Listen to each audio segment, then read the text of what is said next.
저녁만 되면 다리가 띵띵 부어서 엄청 아프더라고요. 조금만 걸어도 다리가 아파가지고 못 걷겠어요. 여름 되면 짧은 반바지라던가 예쁜 치마도 입고 싶은데 다리 때문에 고민이어서 잘 못 입게 되더라고요. 이런 고민을 하시는 분들이 상당히 많으실 텐데요. 여성분들이 아무래도 남성분들보다는 미적인 부분을 신경 쓰다 보니까 아무래도 더 그런 경향이 있긴 할 텐데요. 그렇다고 해서 이게 그냥 단순히 미적인 문제냐라고 하면 그렇지만은 않습니다. 기능적인 문제와도 연관되어서 이야기할 수 있는 부분이거든요. 앞서 말씀드린 것처럼 종아리가 부으면서 조금만 걸어도 금방 피곤해져서 오래 걷지를 못하겠어요. 서 있기만 해도 종아리가 땡땡해져서 오래 서 있기도 불편해요. 이런 식으로 기능적인 부분에서 문제를 호소하시는 분들이 결국에는 미적인 부분에서도 그 문제를 호소하시는 분들이 굉장히 많거든요. 그럼 반대로 얘기하면 잘 기능하도록 만들어주면, 그러니까 잘 서 있고 또 잘 걸을 수 있게 되고 하게 되면 자연스럽게 종아리 부분에 라인들이 좀 바로 잡히게 되면서 물론 완전히 깡마른 그런 아이돌 다리처럼 그렇게 되는 건 정말 타고난 사람들이 다이어트도 진짜 빡세게 해야 가능한 그런 경지겠지만요, 아마 여러분들이 생각하시는 옛날엔 안 그랬는데 어느 순간 보니까 나이가 들어서 그런가 이렇게 다리가 부어서 점점 더 두꺼워지는 것 같아요 라고 이야기하시는 분들이 좀 계실 거예요. 그런 분들한테 도움이 될 만한 영상이니까요, 오늘 내용 꼭 끝까지 보시고 적용해 보셔서 여러분들의 예쁜 다리 라인과 그리고 편하게 서 있을 수 있고 또 편하게 걸을 수 있는 올바른 기능도 찾아가시면 좋을 것 같습니다. 종아리가 두껍다라는 이야기를 할 때 상당히 할 이야기들이 많은데요, 아마 많은 분들이 이런 이야기를 하실 겁니다. 종아리는 근육이 좀 긴장됐으니까 풀어줘야 돼. 그래서 손으로 푼다든지 아니면 스트레칭을 해가지고 근육을 쫙쫙 잡아 늘린다든지 이런 식의 처치들만 진행하곤 하는데요, 그런 것들이 도움이 되지 않는 건 아닙니다. 물론 근육이 긴장되어 있고 그 긴장을 풀어주고 이완하는 게 굉장히 중요한데요, 근데 많은 분들이 중력, 이걸 간과하고 계시더라고요. 어떤 얘기냐면요, 기본적으로 우리는 중력이 작용하는 지구에 살고 있기 때문에 여기서 계속 지속적으로 혈액이 밑으로 쏠리려고 하는 힘이 작용하고 있다는 거죠. 그러면 이렇게 힘이 작용하고 있는 상황에서 이 근육이 피를 위로 올려보내는 펌프 역할을 해야 되는데, 그게 이제 발바닥에 있는 근육 그리고 종아리에 있는 근육들이거든요. 이런 근육들이 수축하고 이완하고 이런 식으로 움직임이 잘 일어나야 된단 말이에요. 근데 그 움직임이 근육에서 힘을 쓰는 것이 잘 이루어지지 않는다고 하면 밑으로 계속 쏠려있던 혈액이 그냥 올라가지 못하고 정체되어 있다 보니까 밑쪽이 점점 더 붓게 되고, 심하면 아프면서 다리가 울퉁불퉁하게 튀어나오는 정맥류라는 문제들도 생기기도 하는데요, 결국에는 그냥 그렇게 풀어주기만 할 게 아니라 얘가 잘 기능할 수 있도록 힘이 있어야 되고 평상시에 이 부분에서도 잘 힘을 쓸 수 있어야 된다는 이야기입니다. 그래서 종아리가 좀 부어서 고민이다 라고 했을 때 풀기만 한다던가 스트레칭만 한다던가 이렇게 한두 가지의 처치만 하는 것이 아니라 이 부분의 전체적인 문제를 풀어주는 것부터 근육에 힘을 붙이는 것까지, 그리고 나아가서 일상생활에서 어떻게 움직여야 되는지까지 모든 것들을 다 아울러서 다룰 필요가 있는데요, 그렇다고 오늘 영상에도 모든 걸 다 이야기하기는 좀 어렵고, 오늘은 종아리의 문제 중에서도 가장 많은 문제를 차지한다 라고 제가 생각하는 후경골근의 문제를 다뤄보도록 하겠습니다. 후경골근이라면 어떤 근육이라면요, 지금 이 다리뼈를 보게 되면 다리 아래쪽에 두 개의 뼈가 있습니다. 정강이 앞쪽에 있는 뼈가 있고 그 다음에 정강이 옆쪽에서 비골이라고 하는 그렇게 두 개의 뼈가 있는데, 이 두 개의 뼈를 고정시켜주면서 잡아주면서 이렇게 종아리 아래쪽으로 쭉 지나가게 되고, 종아리 아래쪽에서부터 발목 복숭아뼈 있죠? 이 복숭아뼈의 종아리 아래쪽으로 지나가면서 복숭아뼈의 안쪽 부분, 복숭아뼈의 안쪽 부분으로 해서 그 다음에 발바닥까지 쭉 지나가는 굉장히 넓은 위치로 지나가는 근육인데요, 발바닥의 모든 뼈들에 다 붙어 있고 그리고 종아리에 붙어 있기 때문에 얘가 잘 수축하고 이완하고 힘을 잘 써줘야 여기로 지나가는, 이 근처로 지나가는 혈관이 또 거기에 자극을 받아서 아래쪽 종아리 쪽에 몰려있던 피가 다시 위로 올라가도록 작용하게 되는 거거든요. 그래서 이 후경골근이 잘 기능하도록 만들어주는 게 굉장히 중요한 포인트겠습니다. 그래서 여기를 근육을 풀어주고 또 스트레칭을 해주고 여기와 연관되는 발바닥의 근육들까지 같이 운동하면서 발바닥부터 종아리의 근육들의 긴장을 전체적으로 풀어주는데 도움이 되는 몇 가지 동작들을 같이 보여드릴 테니까 꼭 영상 보시면서 따라해 보시면 좋을 것 같습니다. 그럼 한번 시작해 보시죠. 앞서 말씀드린 것처럼 정강이뼈, 앞쪽에 정강이뼈, 그리고 이 바깥쪽에 있는 바깥쪽에 비골이라고 하는 뼈, 이 두 개의 뼈 사이로 이 근육이 지나가는데, 실제로는 좀 깊숙하게 종아리 뒤쪽에서부터 안쪽으로 깊게 이렇게 넣어야 이 근육을 만질 수가 있는데요, 이 근육을 이쪽 안쪽에서는 좀 쉽게 만져볼 수가 있습니다. 무릎 아래쪽에 정강이 뼈가 있으면 이 정강이 뼈의 한 3분의 2 지점에서부터 시작해서 이 부분에 정강이 뼈가 딱딱하게 걸리는 부분이 있을 거예요. 이렇게 딱딱하게 걸리는 부분에서 살짝 뒤쪽으로 넘어가 보면 이쪽 안쪽으로 말랑말랑하게 움푹 들어가는 부분이 만져지실 겁니다. 이 앞쪽 같은 경우는 누르려고 해도 딱딱하게 바로 걸려서 잘 만져지지가 않죠. 여기는 뼈가 있는 부분이고요. 여기에서부터 안쪽으로 움푹 들어가서 만져지는 이 부분을 눌러주시고, 여기서 깊게 눌러주시면서 아래쪽으로 타고 내려가면서, 깊게 눌러주고 아래쪽으로 타고 내려가면서, 이렇게 안쪽 복숭아뼈까지, 복숭아뼈가 여기 있었죠? 이 복숭아뼈까지 쭉 타고 내려가면서 풀어주도록 하겠습니다.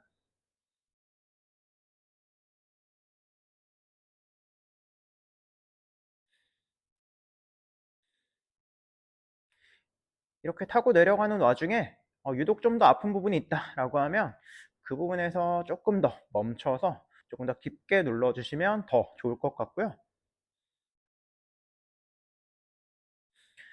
그래서 밑으로 복숭아뼈가 이제 이 정강이 뼈랑 사실은 이어지는 부분인데, 이 밑에 쪽에서 튀어나오는 부분, 이 뼈가 이렇게 해가지고 이 뼈를 우회하면서 지나가고 있는 부분이기 때문에, 뼈를 지나가는 부분이 특히 많이 긴장되기 쉬운 부분이니까 이 부분을 좀 더 집중적으로 풀어주시면 좋을 것 같습니다. 그래서 복숭아뼈 살짝 아래쪽까지, 복숭아뼈에서 또 아래쪽으로 보면 여기도 또 튀어나오는 뼈가 있거든요. 딱딱하게 걸리는 부분이 있는데, 이 복숭아뼈에서 이 아래쪽 뼈로 또 지나가기 있는데요. 이 복숭아뼈 아래쪽에 있는 이 뼈, 주상골이라고 하는 뼈인데, 이 주상골이라고 하는 부분에서도 특히 이 뼈가 툭 튀어나와 있고 그 사이로 걸려서 이 후경골근이라고 하는 근육이 지나가기 때문에, 이 부분 특히 유독 많이 긴장되어 있는 부분이 많기 때문에 여기를 좀 집중적으로 풀어주시면 좋을 것 같습니다. 그래서 한쪽을 풀어봤고요. 반대쪽도 한번 보여드리면서 다시 한번 설명드릴게요. 그래서 정강이 뼈, 여기 정강이 뼈가 있으면 이 정강이 뼈의 한 3분의 2 지점 정도에서부터 정강이 뼈의 안쪽 부분을 체크하시고, 정강이 뼈의 안쪽에서 말랑말랑하게 살짝 들어가는 부분이 있다면 거기서 만져주시면 될 것 같습니다. 여기를 만졌을 때 다리에 뭔가 힘이 확 풀려버리려고 하는 그런 느낌이 느껴지는 경우도 있을 텐데요. 실제로 걷는다던가 오래 서 있다던가 했을 때 여기 혈액순환이 제대로 되지 않아서 이 부분에서 눌렀을 때 지금 힘이 확 풀리는 것처럼, 실제로 그냥 가만히 일상생활을 하는데도 다리에 힘이 확 풀려버릴 것처럼 이렇게 힘을 제대로 못 쓰는 분들이 생각보다 굉장히 많습니다. 그런 분들 같은 경우에 이 후경골근의 기능이 많이 떨어져 있는 상태다 라고 볼 수 있을 것 같아요. 이렇게 긴장된 문제를 좀 풀어주시면 도움이 많이 될 것 같고요. 여기서 복숭아뼈까지 쭉 타고 가서 안쪽으로 눌러주시고, 복숭아뼈랑 그 다음에 여기도 보면 안쪽에 딱딱한 뼈가 걸리는 게 느껴지실 거고요. 여기서 복숭아뼈에서부터 아래쪽에 있는 뼈 쭉 타고 내려가서 풀어주시면 여기가 특히 또 많이 긴장되는 느낌을 느낄 수 있으실 겁니다.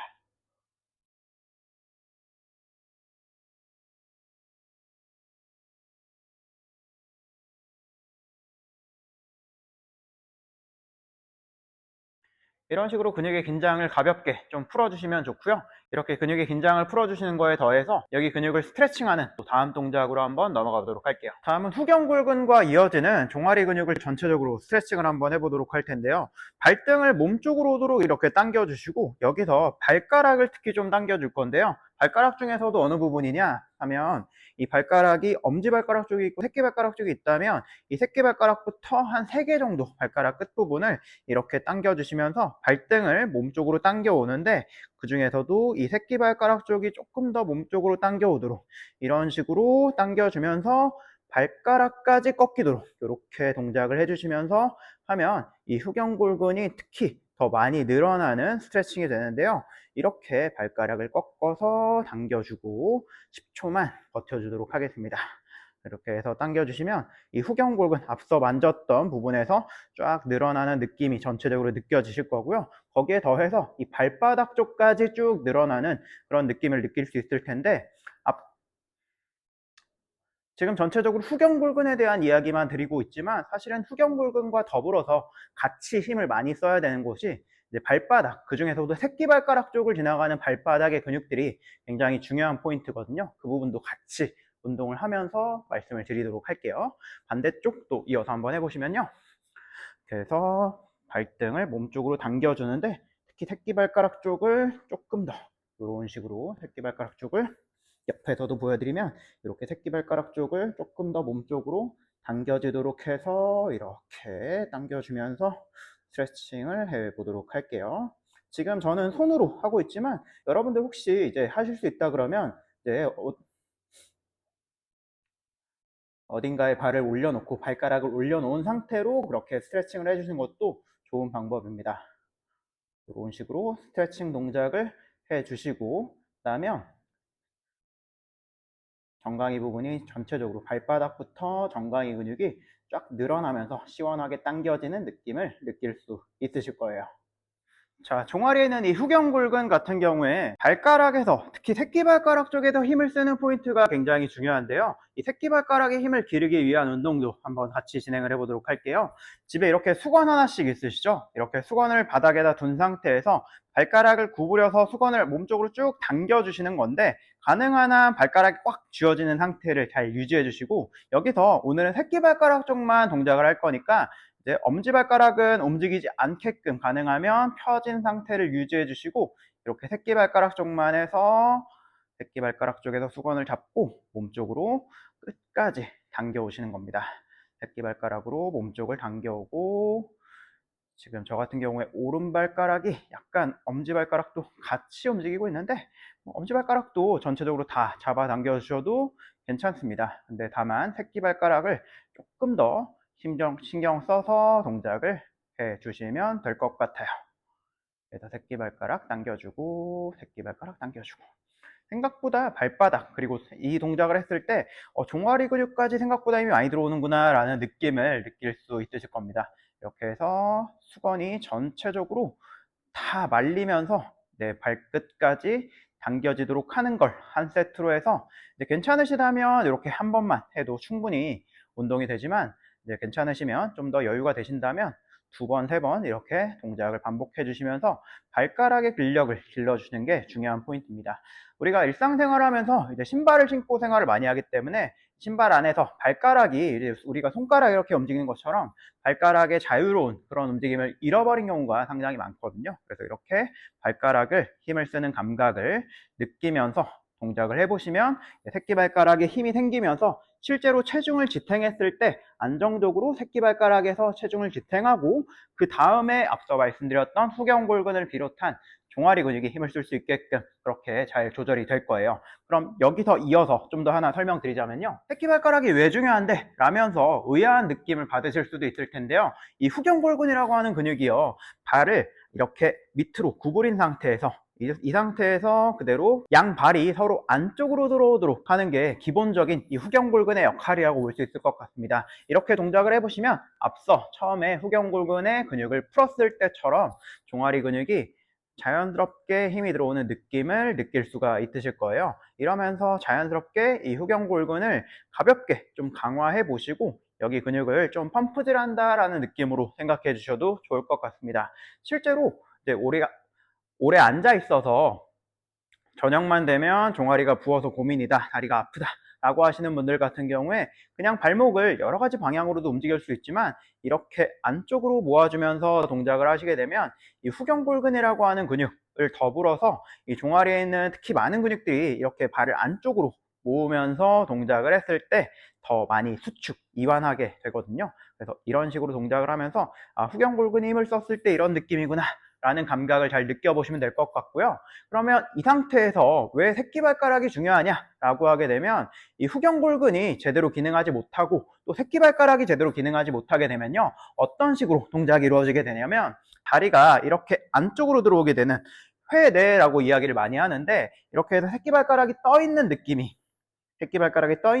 보이시죠? 지금은 약간 과장해서 보여드리는 거지만, 실제로 이런 식으로 새끼발가락에 힘을 제대로 쓰지 못하고 이렇게 엄지발가락 쪽에만 체중이 실리다 보니까 새끼발가락이 체중을 실어주면서 앞서 보여드렸던 이렇게 새끼발가락이 안쪽으로 들어오도록 하는 이 후경골근도 제대로 기능을 하지 못하는 경우가 상당히 많거든요. 엄지발가락 쪽만 많이 쓰다 보니까 그런 문제가 생기는 건데, 새끼발가락 쪽의 기능을 살리고 그러면서 후경골근이 같이 기능해야 이 부분이 전체적으로 조화롭게 체중을 지탱할 수 있기 때문에 이 두 군데가 같이 협력적으로 작용하는 게 굉장히 중요한 포인트다 라고 말씀을 드릴 수가 있겠습니다. 그런 의미에서 조금 더 이 새끼발가락 쪽과 후경골근이라고 하는 전체적인 발과 종아리 부분을 협력적으로 힘을 기를 수 있는 동작 한번 또 알려드릴 텐데요. 자, 이렇게 옆에 기댈 수 있는 벽에다가 손을 짚고 몸을 옆으로 45도 정도 기울여 주시고요. 그러면 이 안쪽에 있는 발 같은 경우에 발의 바깥쪽, 새끼발가락 쪽 부분에만 체중이 실리는 감각을 느낄 수가 있으실 겁니다. 그러면서 엄지발가락 쪽은 자연스럽게 약간 땅에서 떨어지려고 하는 그런 느낌이고요. 이 상태로 그냥 체중을 지탱하고 버티는 것만 해도 생각보다 앞서 계속 운동했었던 후경골근과 그리고 새끼발가락 쪽의 발바닥 근육들, 여기에 이렇게 되게 힘이 많이 들어오네? 라는 감각을 느끼실 수가 있을 거고요. 여기서 아주 살짝만 뒤꿈치를 살짝 들었다가 내렸다가, 이제 힘드신 분들은 이 반대쪽 발을 살짝 지탱하면서 이렇게 올렸다가 내렸다가 해보시면 앞서 운동했던 발가락을 구부리는 동작, 그리고 발을 안쪽으로 서로 맞닿도록 하는 동작, 이렇게 각각 운동들을 따로따로 동작을 해줬었는데, 조금 더 강력하게 이 부분들의 운동을 하면서 우리가 많은 실전 상황에서 체중을 지탱하고 서 있는다던가 또 걷는다던가 했을 때 이 부분에서 힘을 조금 더 강력하게 또 오랫동안 사용해야 되잖아요. 그래서 그냥 가볍게 발가락만 움직이고 또 발목만 까딱까딱하고 했을 때보다는 조금 더 힘을 강하게 기를 수 있어서 우리가 좀 더 오랜 시간 동안 좀 과로를 하더라도 이 부분을 지탱할 수 있게끔 만들어주는 부분이라서 여기를 잘 신경 써주시면 좋을 것 같아요. 반대쪽도 마찬가지 요령으로 한번 이어나가 보도록 하겠습니다. 여기서 새끼발가락 쪽에 체중을 지탱해 주시고 뒤꿈치를 살짝 떨어뜨렸다가 내렸다가, 뒤꿈치를 들었다가 내렸다가 하면서 새끼발가락 쪽, 그 다음에 종아리 안쪽 깊숙한 곳에 힘이 들어오는 이런 감각을 잘 느껴보시고요. 이런 식으로 동작을 해주시면 되겠습니다. 요거는 쉽진 않기 때문에 그냥 버티는 것만 하셔도, 운동을 하지 않으신 분들 같은 경우에 충분히 여러분들한테 도움이 많이 될 수 있겠습니다. 이런 식으로 동작을 해보시면 될 것 같아요. 자, 오늘은 이렇게 종아리가 왜 이렇게 띵띵 붓고 뭉치고 금방 긴장되는가 라고 하는 문제를 후경골근, 그리고 거기와 이어지는 발바닥의 근육들, 그 중에서도 새끼발가락의 근육들을 많이 말씀을 드렸었죠. 그래서 그 두 부분을 어떻게 또 풀어주고 관리할 것인가, 몇 가지 운동 방법들까지 안내해 드렸었는데요. 이 동작만 해도 여러분들한테 도움이 많이 되시겠지만, 사실은 우리 몸이라는 게 중력을 지속적으로 받고 있고 또 어떤 생활 패턴을 가지느냐, 또 어떤 상황에 처해 있느냐, 이렇게 시시각각 상황이 또 바뀌게 마련이거든요. 그래서 오늘 말씀드린 이런 방법으로만 계속 접근을 하게 되면 뭔가 처음에는 좀 괜찮았는데 또 계속 하다 보니까 나중에는 이거에도 별로 효과가 없는 것 같네 라고 하는 이제 그런 상황이 많이 발생될 수가 있거든요. 그러다 보니까 제가 지속적으로 여러분들한테 도움이 되는 정보들 계속 알려드리고 있으니까 이 채널 구독해 주시면 좋을 것 같고요. 시시각각 변하는 내 몸 상태에 맞게 실시간으로 피드백 해드리면서 여러분들한테 전달해 드릴 수 있도록 하는 수업도 진행하고 있으니까요. 수업 내용 관심 있으신 분들은 고정 댓글에 그 내용 남겨놨으니까 그 내용 한번 확인해 보시면 좋을 것 같습니다. 그럼 평소에 여러분들 불편하셨던 종아리 문제가 많이 좀 해결되시길 바라면서 이번 영상 마무리하도록 하겠습니다. 영상 끝까지 봐주셔서 감사합니다.